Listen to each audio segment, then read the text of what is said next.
Hello friends, welcome back to another video. अब हम reaction करने वाले हैं एक बहुत ही इंटरेस्टिंग वीडियो पे, क्योंकि इस टाइप की वीडियो पे हम फर्स्ट टाइम रिएक्शन कर रहे हैं मुगल फैमिलीज़ के बारे में और family tree of Mughal empire. मतलब आई डोंट नो ये मतलब कौन से कहाँ से कहाँ तक है। ये बाबर टू बहादुर शाह जफ़र है, बहादुर शाह जफ़र। और अगर मैं किसी नाम में भी गड़बड़ी कर दूँ तो उसके लिए मैं पहले से ही सॉरी बोल रहा हूँ, क्योंकि कोई नाम हो अगर मैं मिस्टेक से बोल दूँ तो उसके लिए आप एडजस्ट कर लेना प्लीज़। बट ज़्यादातर मैं कोशिश करूँगा कि ना हो ऐसी गड़बड़। बट मुगल फैमिली एम्पायर है ट्री पूरा का पूरा हम फर्स्ट टाइम देखेंगे, और कहाँ से कैसे राज किया और कहाँ से कैसे फैला है ये राज, फैला है मुगल फैमिली एम्पायर पूरा। और ये मैं पहले ही बता देता हूँ कहाँ से कहाँ तक है, बाबर टू बहादुर शाह जफ़र तक का है मुगल फैमिली। फिलहाल हम वीडियो को स्टार्ट करेंगे और हम देखेंगे ये बिल्कुल नॉलेजेबल वीडियो है, एक तरह की हिस्टोरिकल वीडियो होने वाली है। तो ये हिस्ट्री के अंदर वैसे इसके बारे में मैंने पढ़ा है, ये जो एम्पायर है ये पूरा का पूरा फैमिली ट्री ये हिस्ट्री में बहुत ज़्यादा बार पढ़ाया भी जाता है, ऐसी बात नहीं है, किताबों में भी आता है, स्कूल्स में पढ़ाया जाता है। नॉलेजेबल वीडियो आप कंप्लीट देखिएगा वीडियो को, और कैसी लगी है ज़रूर बताइएगा। फिलहाल हम वीडियो को स्टार्ट कर लेंगे। आज की वीडियो में हम मुग़ल एम्पायर की फैमिली ट्री की बात करेंगे। मुग़ल्स जिन्होंने बरसगीर की सदियों से बिखरी रियासतों को एक सल्तनत की शक्ल दी और कमोबेश 300 साल तक इस वसी व अरीज़ इलाके पे हुकूमत की। एक ऐसी सल्तनत जो अपने अरूज पे पूरी दुनिया का 22% GDP रखती थी। उस्मानी सुल्तान सुलेमान द मैग्निफिसेंट ने मुग़लों को ऐसी क्या चीज़ दी कि जिससे वो पूरे हिंदुस्तान को काबू करने में कामयाब हुए। कौन सा मुग़ल शहनशाह बरसगीर में एक नया मज़हब लाया था। ईस्ट इंडिया कंपनी बरसगीर में पहली दफ़ा कब आई और बरसगीर में इसकी हुकूमत का आगाज़ कब हुआ। मैं हूं एहतशाम अरशद और आप देख रहे हैं द इंफोटेनमेंट चैनल। मुग़ल सल्तनत की बुनियाद सन 1526 में ज़हीर-उद-दीन बाबर ने रखी। बाबर की नस्ल की ख़ास बात यह थी कि ये अपने बाप की तरफ से तुर्क मंगोल था और अमीर तैमूर की नस्ल से ताल्लुक़ रखता था, जबकि इसकी माँ खालिस मंगोल थी और चंगेज़ खान के छोटे बेटे चगताई खान की नस्ल से थी। बाबर सन 1483 में मौजूदा उज़्बेकिस्तान में तैमूरी सल्तनत के एक गवर्नर के यहाँ पैदा हुआ।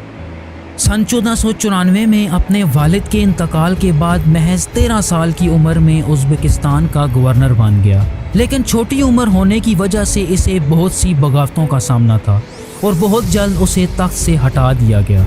चूँकि बाबर की रगों में एक जंगजू तुर्क मंगोल खून गर्दिश कर रहा था, तो वो सुकून से बैठने वाला ना था, तो उसने अपनी तवज्जो बरसगीर में दिल्ली सल्तनत की तरफ की। बरसगीर का इलाका जो कि मशरक में बांग्लादेश से लेके मगरब में अफगानिस्तान तक फैला हुआ था। सदियों की तारीख में ये इलाका कभी इकट्ठा ना हुआ, बल्कि इस इलाके में छोटी छोटी खुद मुख्तार रियासतें थीं। बाबर ने सन 1526 में उस्मानी सुल्तान सुलेमान द मैग्निफिसेंट से बारूद और 24 तोपों की शक्ल में फौजी मदद हासिल की और अपने जंगजुओं के साथ बरसगीर की तरफ मार्च शुरू किया। दिल्ली में उस वक्त इब्राहिम लोदी की पख्तून हुकूमत थी। चूँकि इब्राहिम लोदी के पास बारूद ना था और वो अपनी हाथियों की फौज पे इन्हिसार कर रहा था, तो बाबर ने बहुत आसानी से इस अजीम फौज को महज 20,000 जंगजुओं के साथ पानीपत की पहली जंग में शिकस्त दे दी और यूं दिल्ली फतह करके मुग़ल सल्तनत की बुनियाद रख दी। लेकिन इस सल्तनत पे महज 4 साल हुकूमत करने के बाद सन 1530 में बाबर इंतकाल कर गया और उसकी वसीयत के मुताबिक उसे काबुल में दफनाया गया। काबुल में बाबर का जानशीन उसका बेटा हुमायूं बना। इस दौर में मुग़ल सल्तनत तकरीबन 10 लाख स्क्वायर किलोमीटर तक फैल चुकी थी। हुमायूं के तख्त पे बैठने के साथ ही शेर शाह सूरी ने मुग़ल सल्तनत के कई इलाकों का कंट्रोल हासिल कर लिया, लेकिन हुमायूं ने कुछ ही अरसे में इन तमाम इलाकों का कंट्रोल दोबारा हासिल कर लिया।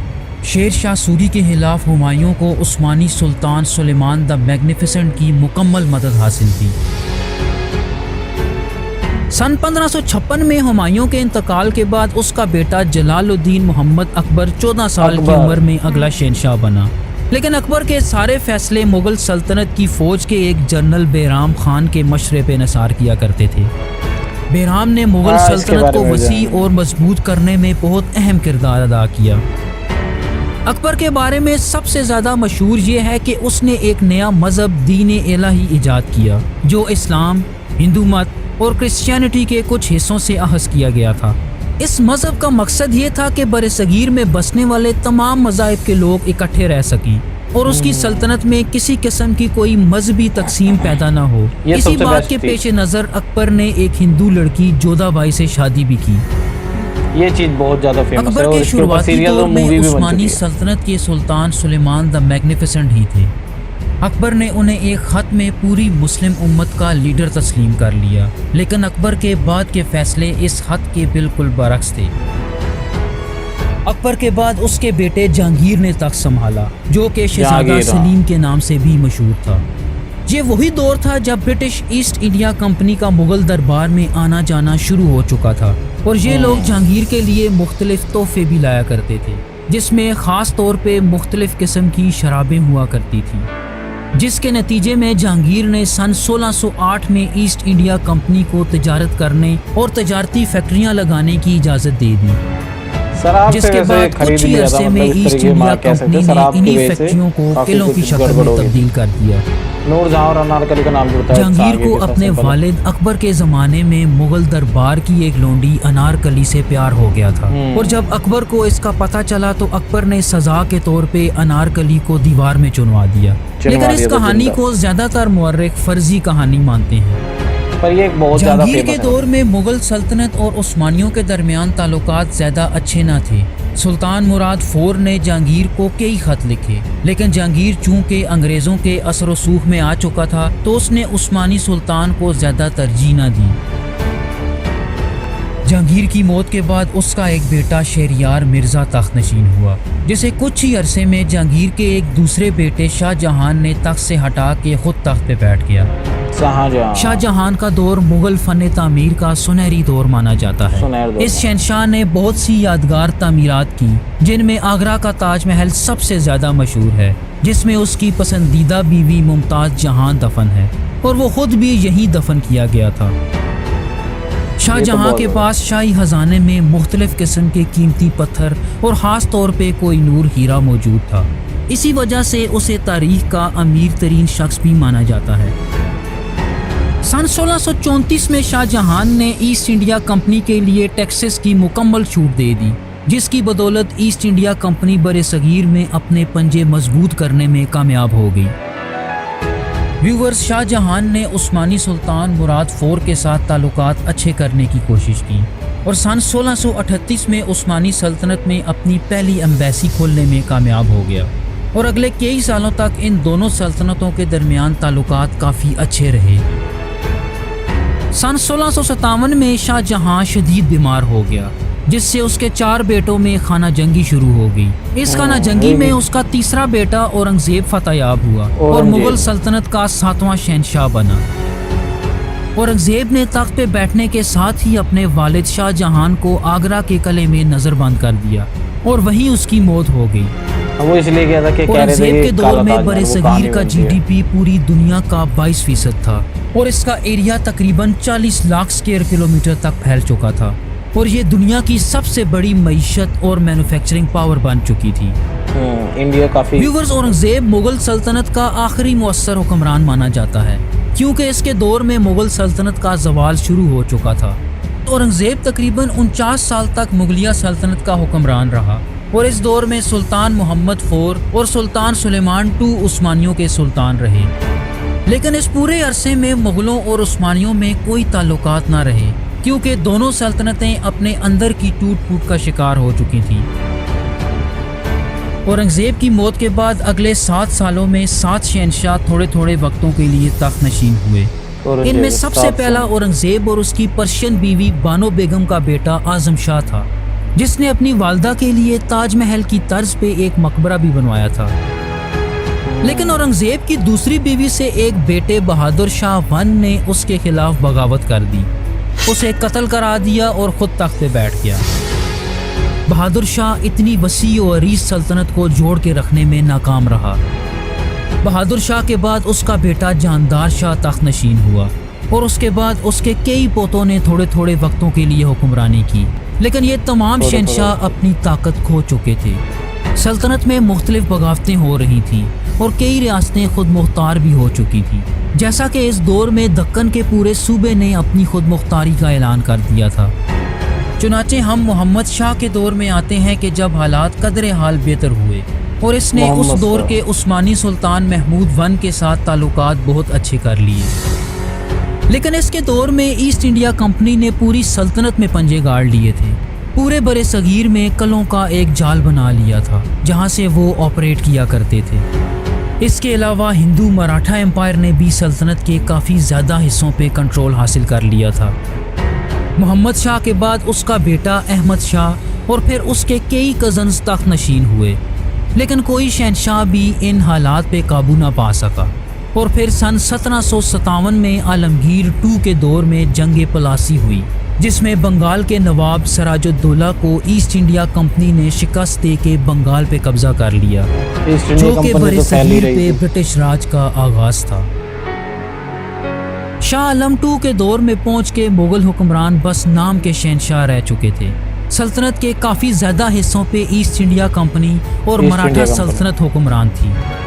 इसके बाद अकबर II के दौर में ईस्ट इंडिया कंपनी ने ताकतवर मराठा सल्तनत को भी शिकस्त दे दी और बरे सगीर की सबसे ताकतवर कुव्वत बन के सामने आई। ईस्ट फिर इंडिया अपना कंपनी ब्रिटिश जो राज कि चला। तजारत की गर्ज से बरे सगीर में सदियों से काम कर रही थी।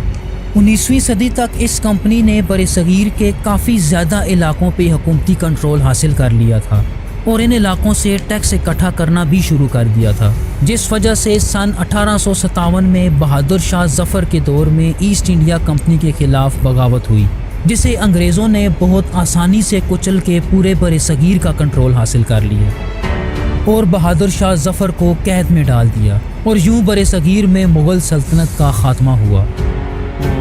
अंग्रेज़ों ने तकरीबन 100 साल तक बरे सगीर पे हुकूमत की।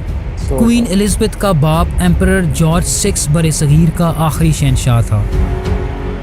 व्यूअर्स, उम्मीद है आपको ये वीडियो पसंद आएगी। हम उस तो यार देखो क्या गजब की इंफॉर्मेशन है प्रोवाइड की गई है इसके अंदर, मतलब बहुत ही गजब प्रोवाइड की गई है इंफॉर्मेशन। मतलब इस तरीके से बताया है, मतलब आप अगर इसे कॉपी पे लिख के सीखोगे ना तो याद नहीं होगा, लेकिन इस वीडियो को देखोगे तो काफ़ी हद तक याद हो सकता है। और मैं डेफिनेटली आपको बताना चाहूँगा इसके अंदर एक आपने नोटिस नहीं की एक चीज़ कि इसके अंदर आपने एक चीज़ नोटिस नहीं की, जो ईस्ट इंडिया कंपनी है वो धीरे धीरे किस तरह उन्होंने अपने पैर पसारे या फिर कह सकते हो अपने जो हुकूमत थी वो बढ़ाई। पहले तो वो शराब तोहफे में देते थे, उन्होंने एक ट्रिक अपनाई थी, ये शुरू से ही बताया गया है हमें। जो ब्रिटिश थे, जो अंग्रेज़ों ने राज किया था हिंदुस्तान पे सबसे ज़्यादा कई सौ साल राज किया है, तो वो किस तरह से सबसे पहले दारू मतलब शराब वगैरह गिफ्ट में दी थी और फिर उसके बाद धीरे धीरे बड़े अपना बिजनेस बढ़ाया इंडिया के अंदर और फिर इस तरीके से पूरा कब्जा हो गया। तो इस तरीके से मतलब हमारे इंडिया में क्या हो रहा था, मतलब आसपास में मुगल हो या हिंदू या हर तरह के धर्म में आपस में लड़ाई रहती थी और अंग्रेज जो थे, अंग्रेज तो अंग्रेज है, उनको क्या मतलब धर्म से, वो अपना इसी खेल में उन्होंने सब पे राज कर लिया। तो इस तरह की चीज़ें है, ये मैंने नोटिस किया है। और जैसे कि क्वीन एलिजाबेथ है वो तो आज भी है, और and king of Pakistan and India George IV भी है इसके अंदर। मतलब इंडिया पाकिस्तान सब पे ही राज किया है इन्होंने, मतलब काफ़ी हद तक राज किया है इन्होंने अंग्रेजों ने। और कोहिनूर हीरा इंडिया से बिलोंग करता था, वो हमारे पास नहीं है, सिंपल सी बात है, आप लोगों को पता है वो इंग्लैंड में ही है। तो इस तरह की चीज़ें हैं इस वीडियो में, लेकिन काफ़ी ज़्यादा मज़ा आया, इंटरेस्टिंग वीडियो थी। कैसी लगी ज़रूर बताना हमें और लाइक कर देना वीडियो को यार प्लीज़, और शेयर कर देना। सब्सक्राइब करें चैनल को। मिलते हैं आपसे इस तरह की नेक्स्ट वीडियो में, तब तक के लिए tata bye bye and take care. Thank you for watching this video.